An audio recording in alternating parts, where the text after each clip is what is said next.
Yuna Marie R. Bonsones.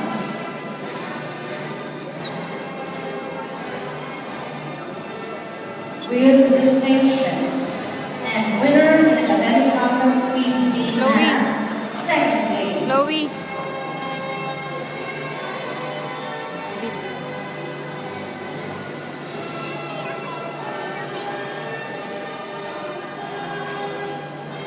Chloe Rafaela G. Nanya.